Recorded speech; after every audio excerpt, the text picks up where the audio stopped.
Today, we are going to make some grass. No, I'm not in Colorado, so it's not going to be that kind of grass. It's our techniques that are so simple and sensible, your mowers will practically build themselves.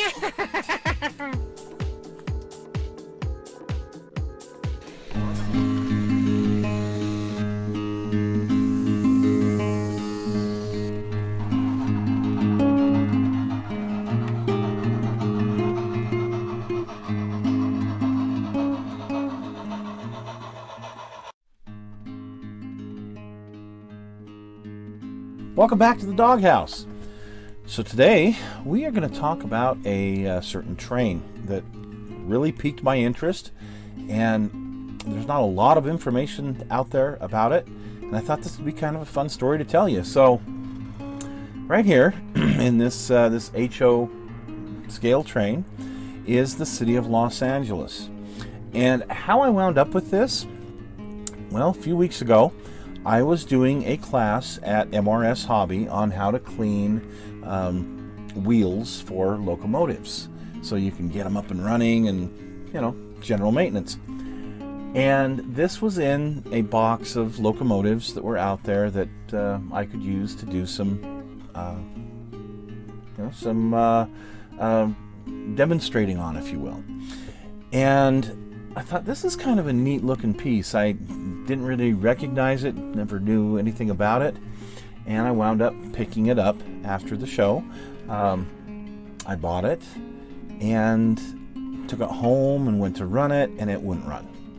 So we're going to go over just a little bit about what I did to get it running. And then I decided I better do some, while I was putting all the details on it, I better do some research and find out what exactly the city of Los Angeles was and when it ran. And what I found out, well, it got me really excited. So we are going to go today and we're going to visit some places where this thing actually ran. We're going to kind of go through what I did to get this train up and running and put together. So stay tuned, folks, and let's check out Union Pacific's city of Los Angeles.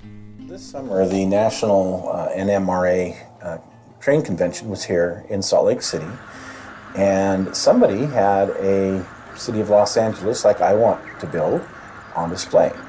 The City of Los Angeles actually started in 1936, but what I wanted to model was July of 1941, where they had the EMC E3 units at the very beginning and a 14-car consist. So that's what I want to model.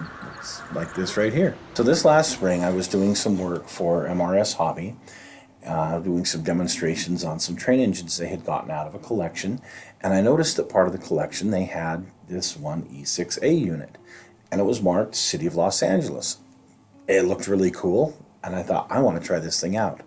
It was a Proto 2000, and I purchased it for, I think it was like $25, and I brought it home and tried it out, and it didn't run very well. There was definitely some kind of mechanical issue.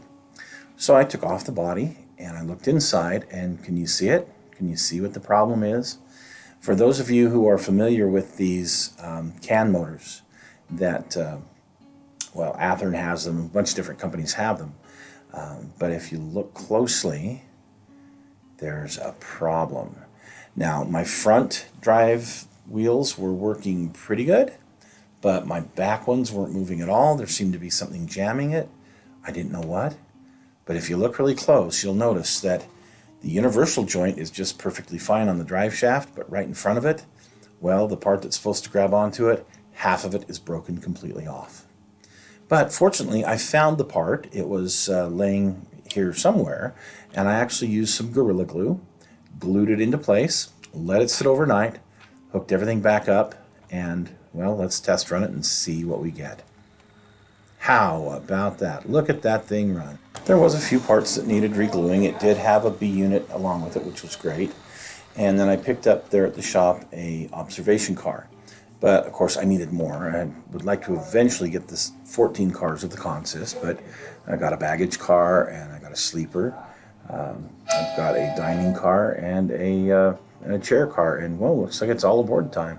The train ran between Chicago and Los Angeles. And between Chicago and Omaha, it was run by the Chicago and Northwestern Railway. And then from Omaha, the rest of the way, it was the Union Pacific. And it needed several sleeper units because, well, the average run time was about 40 hours, and a little over 40 hours. So here is my version of it with just the few cars that I've got so far built up, and we're going to run this and see how it runs on the layout, and then we're going to talk to you about the updates we've done this month.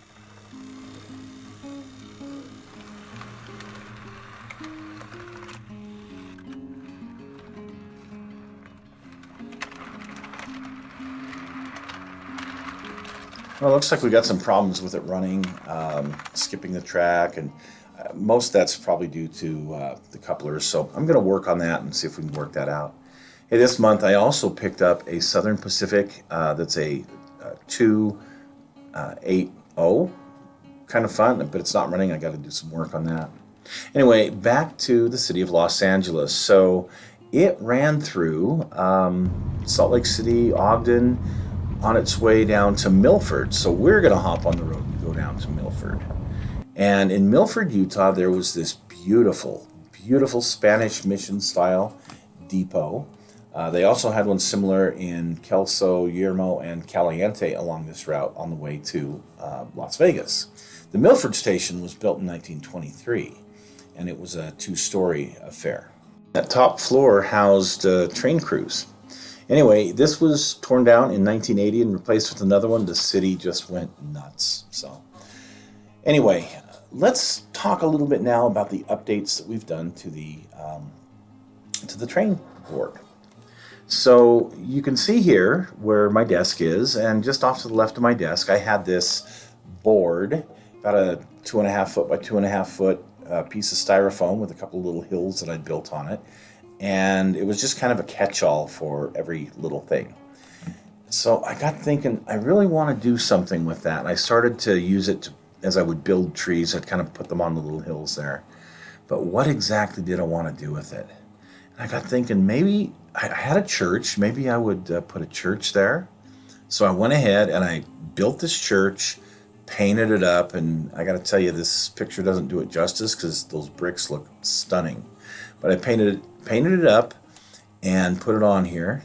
Got thinking, well, what's next to a church? But quite often you have a cemetery. So here's some flowers I did, some flower beds I did around this church. You can see the stonework, how it looks on there. Anyway, so here's the cemetery part, down kind of in the valley between these two little hills. And the road that goes through it, and you can see here I have a vehicle on there, and I have mausoleum on there. And that road comes around and goes up to the second hill, and that's where I have what I call is the parishioner's home. So this would be the parishioner for the priest's home for the church, but also kind of keeps an eye on the cemetery. And this was kind of a fun little thing to build and put there. I thought it would be I thought it would be kind of neat to have there on that hill. So anyway, did some static grass. I did some flowers. I put some trees there. You can see down kind of in the valley or the gully here. I've got a funeral going on. These figures were kind of fun. I'll probably throw a few more there. But anyway, sitting outside the gate of the cemetery is this Charger Daytona, which I think is kind of a cool addition to it. And you can see some more of the trees that I built recently and put along there. I think they really help enhance the whole thing. These graves actually come from a set. And, well, let's take a look at that set. The set comes from a company called Mouse Models, which is kind of an interesting, I've never heard of them before. But it comes with the fencing, it comes with these two mausoleums, and then all of these graves. So for me, this thing, I thought it'd be really cool. Obviously, mine doesn't look as good as this one does, but maybe I'll do some work to it, and maybe I'll get it close. But so anyway, that was the first of these modules that I finished. And then coming back towards the table where I work, well, there's this next section, and of course I had to finish my parking lot for the cemetery and for the church. So I just used some styrofoam, cut it to shape, and you can see here I've drawn out where the tracks are going to go, where the road's going to go, where the parking lot needs to go, so that I can start cutting and shaping this. And here it is, shaping it now, starting to put some of the buildings on so I can see where they need to go. So that was the next step.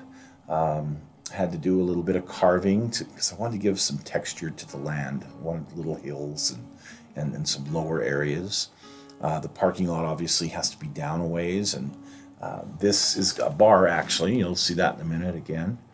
I mixed up a color for the concrete, so I added some gray to my base tan that I use to kind of simulate the concrete areas, and here you go.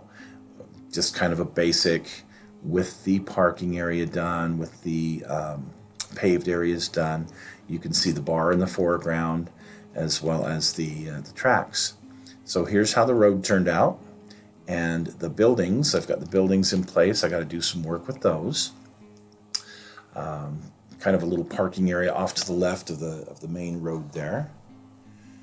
Here's the buildings with static grass in between them and a sidewalk and fire hydrant. So this is pretty much how they're going to be once I get these buildings completely finished. That's what the side of the road will look like.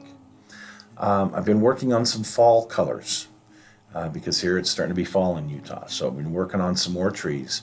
One of the things I thought would be fun is I've got some half buildings that have been like cut in half, and they fit perfectly on the very edge of the layout. See? And if you put a tree next to them, it kind of hides the fact that it's just a half building. So you'll see this effect here in just a little bit, what I've been able to do with it. So again, sitting in my chair, looking, at first glance, you kind of can't tell that's just half of a building that's there, but it fits perfectly in with the curve of the layout. And as you can see, here's the curve coming all the way around now. I still have a little bit of things to do, but this is going to be how things run around my layout and across my desk. The bar, and I've got a little station here by the bar, a big rock there. So anyway, hopefully you like this, and thanks for watching, and I hope you learned something about the city of Los Angeles. Definitely one of my favorite trains from that early 1940s era.